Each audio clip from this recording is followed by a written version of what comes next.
karma, most of us are accustomed to the belief that our participation in the process of evolution is limited to the duration of a single lifetime. This belief reflects the perspective of the five-sensory personality. From the point of view of the five-sensory personality, nothing of itself lasts beyond its lifetime, and there is nothing in the experience of the five-sensory human that is not of itself. The multisensory human, too, understands that nothing of itself lasts beyond its lifetime, but it is also aware of its immortal soul. The lifetime of your personality is one of a myriad of experiences of your soul. The soul exists outside of time. The perspective of the soul is immense, and the perception of the soul is without the limitations of the personality. Souls that have chosen the physical experience of life as we know it as a path of evolution have, in general, incarnated their energies many times into many psychological and physical forms. For each incarnation, the soul creates a different personality and body. The personality and the body that, for the five-sensory human, are the experiential entirety of its existence,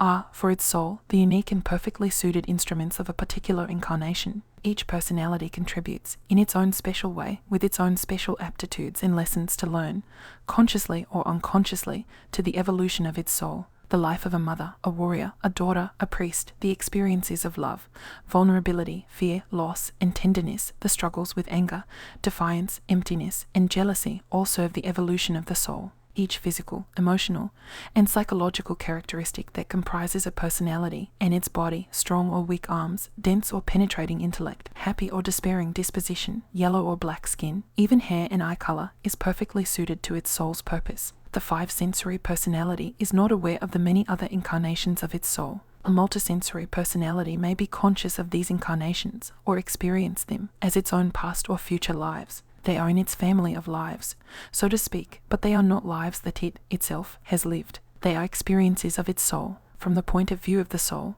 all of its incarnations are simultaneous. All of its personalities exist at once. Therefore, the release of negativity that occurs in one of the soul's incarnations benefits not only itself, but all of its soul's other incarnations also. Because the soul, itself, is not confined to time, the past of a personality, as well as its future, is enhanced when a personality releases currents of fear and doubt. As we shall see, the release of negativity by a personality benefits a great many other dynamics of consciousness as well. Some of these can be perceived by the five-sensory human, but appear to him or her neither as dynamics of consciousness nor as related to his or her inner processes, such as the consciousness and evolution of his or her sex, race, nation, and culture. Others extend far beyond the perceptual ability of the five-sensory human. A conscious lifetime, therefore, is a treasure beyond value. The personality and its body are artificial aspects of the soul. When they have served their functions, at the end of the soul's incarnation, the soul releases them. They come to an end, but the soul does not. After an incarnation, the soul returns to its immortal and timeless state. It returns once again to its natural state of compassion, clarity, and boundless love. This is the context in which our evolution occurs, the continual incarnation and reincarnation of the energy of the soul into the physical arena, into our earth school. Why does this happen? Why is it necessary even to speak of personalities and souls? The incarnation of a soul is a massive reduction of the power of the soul to a scale that is appropriate to a physical form. It is a reduction of an immortal life system into the framework of time and the span of a few years. It is the reduction of a perceptual system that partakes simultaneously, through direct experience, of countless lifetimes, some of them physical and some of them non-physical, to the five physical senses. The soul chooses, voluntarily, to undertake this experience in order to heal. The personality is those parts of the soul that require healing, along with those parts of the soul, such as compassion and love, that the soul has lent to the process of healing in that lifetime. The splintered aspects of the soul, the aspects that require healing, need to interact in physical matter so that each part of the splinteredness can become whole. The personality is like a complex mandala that is formed from these splintered parts in addition to the parts that are not splintered. It comes directly from the parts of the soul that the soul has chosen to work on in this lifetime to heal, that need to experience physical matter, and those parts that the soul has given to the process of healing in which you are involved. Therefore, you can see within a person's personality the splintered suffering of the soul from which it was formed, as well as the grace that the soul has earned, which is the loving part of the personality. Consider how powerful the soul is if it can have a part of itself that experiences great love, a part of itself that experiences fears, a part that is perhaps neutral, a part that experiences schizophrenia, and a part that is dramatically compassionate. If any of these parts are incomplete, the personality that the soul forms will be out of harmony. The harmonious personality is one in which the soul flows easily through the part of itself that is in touch with its physical incarnation. The soul is. It has no beginning and no end but flows toward wholeness. The personality emerges as a natural force from the soul. It is an energy tool that the soul adapts to function within the physical world. Each personality is unique because the configuration of energy of the soul that formed it is unique. It is the persona of the soul, so to speak, that interacts with physical matter. It is a product that is formed from the vibrational aspect of your name, the vibrational aspect of your relationship to planets at the time of your incarnation, and vibrational aspects of your energy environment, as well as from the splintered aspects of your soul that need to interact in physical matter in order to be brought into wholeness. The personality does not operate independently from the soul. To the extent that a person is in touch with spiritual depths, the personality is soothed because the energy of consciousness is focused on its energy core and not on its artificial facade, which is the personality. The personality sometimes appears as a force running rampant in the world with no attachment to the energy of its soul. This situation can be the origin of what we call an evil human being, and it can be the origin of a schizophrenic human being. It is the result of the personality being unable to find its reference point or connection to its mothership, which is its soul. The conflicts of a human's life are directly proportional to the distance at which an energy of personality exists separately from the soul, and, therefore, as we shall see, in an irresponsible position of creation. When a personality is in full balance, you cannot see where it ends and the soul begins. That is a whole human being. What is involved in the healing of a soul? Most of us are accustomed to the idea that we are responsible for some of our actions, but not all of them. We consider ourselves responsible, for example, for the good deed that brings our neighbor and us together, or for responding to it positively, but we do not consider ourselves responsible for the argument between us and our neighbor, or for responding to it negatively. We consider ourselves responsible for having a safe trip if we take the time to check the condition of the car before starting. But if we speed around a car that, in our opinion, has been traveling too slowly and almost cause an accident by doing that, we consider the other driver to be responsible. If we feed and clothe ourselves through our successful business, we credit ourselves. If we feed and clothe ourselves by burglarizing apartments, we blame our difficult childhood. For many of us, being held responsible is equal to getting caught. A friend who returns each year to his native Italy told me, with a twinkle in his eye, of a dinner out with his family. When the bill came, my friend's father, who is fastidious, examined each scribbled item. After some study, he deciphered the last entry and recognized it to be a short expression that translates, roughly, if it goes, it goes. He called the waiter and asked, "What is this item?" The waiter shrugged. It didn't go. Many of us feel that if a clerk gives us too much change, and we take it, our life has been affected only to the extent that we have come into an unexpected gain. In fact, each of our acts affects us in far-reaching ways. Every action, thought, and feeling is motivated by an intention, and that intention is a cause that exists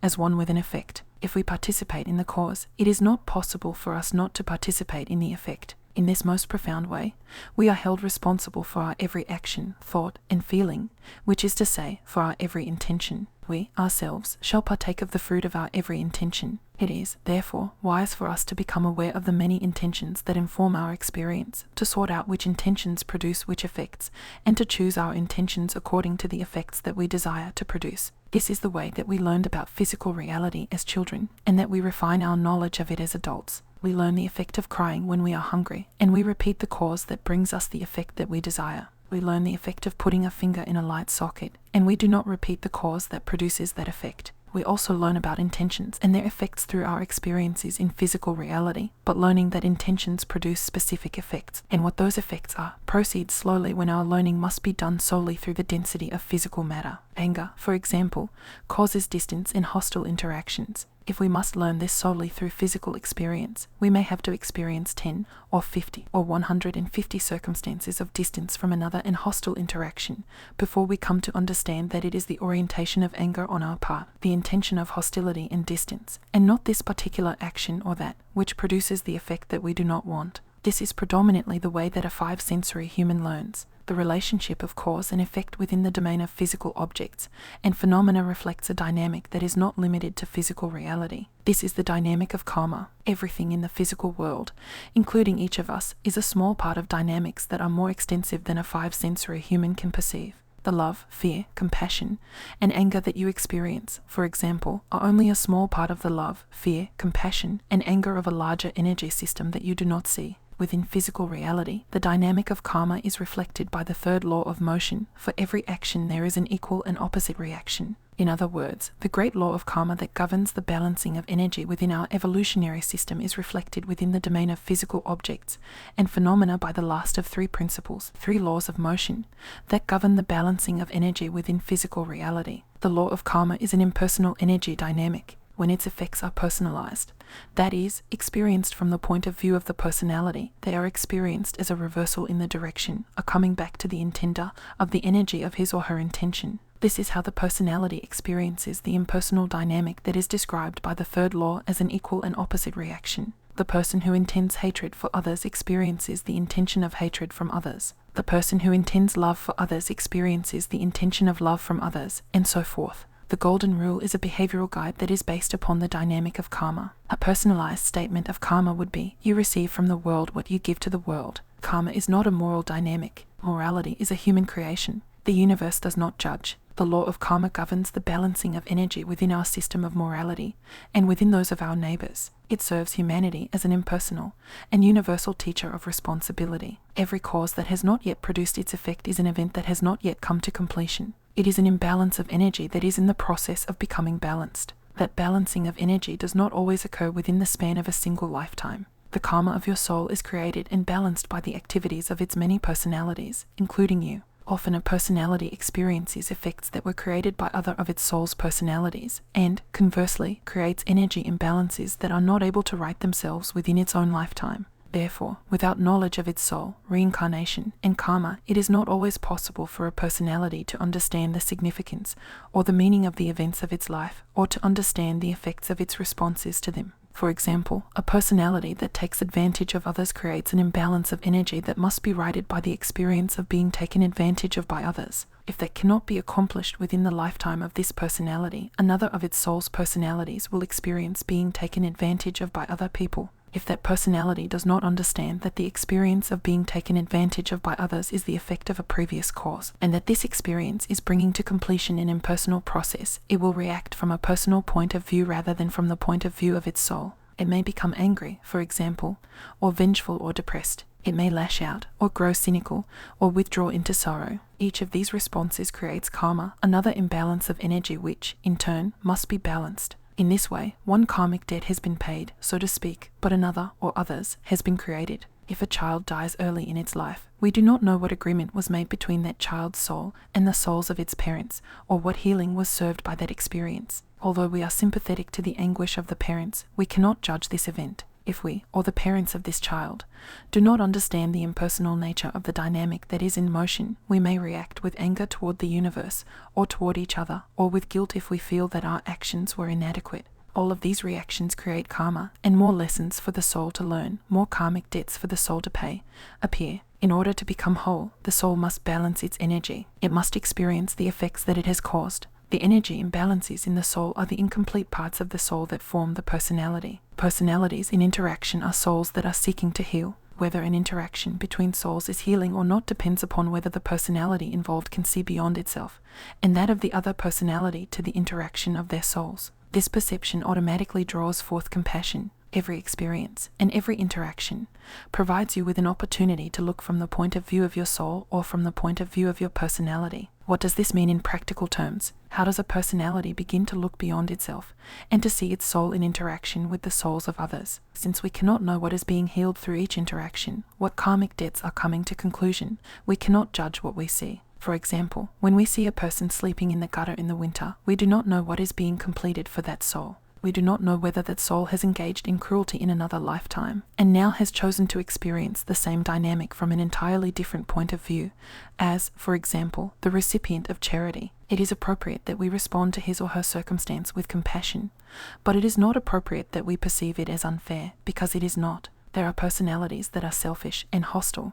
and negative, but even in these cases we cannot fully know the reasons why. These are hidden from view. That does not mean that we cannot recognize negativity when we see it, but we cannot judge it. That is not our place. If we intervene in an argument or break up a fight, it is not appropriate that we judge the participants. Of one thing we can be certain: a person that is engaging in violence is hurting deeply, because a healthy and balanced soul is incapable of harming another. When we judge, we create negative karma. Judgment is a function of the personality. When we say of another soul, she is worthy or he is not worthy, we create negative karma. When we say of an action, "This is right," or "That is wrong," we create negative karma. This does not mean that we should not act appropriately to the circumstances in which we find ourselves. If our car is hit by another car, for example, and the driver of the other car is drunk, it is appropriate that the other driver be held responsible through the courts for the repair of our car. It is appropriate that he or she be prohibited from driving while intoxicated. It is not appropriate that we allow our actions to be motivated by feelings of indignation, righteousness, or victimization.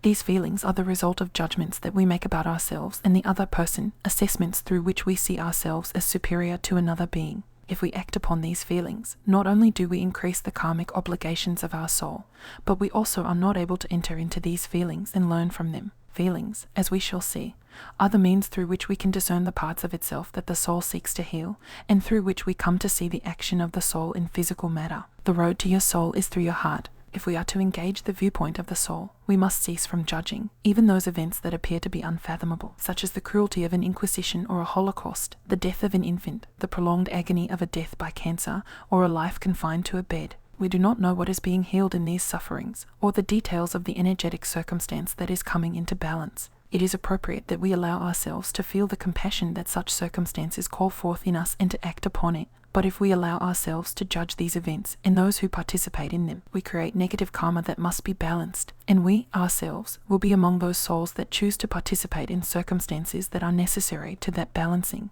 If we do not judge, how can there be justice? Gandhi was beaten several times during his life. Although on 2 occasions he nearly died, he refused to prosecute his attackers because he saw that they were doing what they thought was right. This position of non-judgmental acceptance was central in Gandhi's life. The Christ did not judge even those who spit in his face, and who subjected him without mercy to his pain and humiliation. He asked forgiveness, not vengeance, for those who tortured him. Did neither the Christ nor Gandhi know the meaning of justice? They knew non-judgmental justice. What is non-judgmental justice? Non-judgmental justice is a perception that allows you to see everything in life, but does not engage your negative emotions. Non-judgmental justice relieves you of the self-appointed job of judge and jury because you know that everything is being seen. Nothing escapes the law of karma, and this brings forth understanding and compassion. Non-judgmental justice is the freedom of seeing what you see and experiencing what you experience without responding negatively. It allows you to experience directly the unobstructed flow of the intelligence, radiance, and love of the universe of which our physical reality is a part. Non-judgmental justice flows naturally from understanding the soul and how it evolves. This, then, is the framework of our evolutionary process, the continual incarnation and reincarnation of the energy of the soul into physical reality for the purposes of healing and balancing its energy in accordance with the law of karma. Within this framework we evolve, as individuals and as a species, through the cycle of being unempowered to becoming empowered. Yet the experiences that we encounter in this process need not be the kind that we have encountered to now.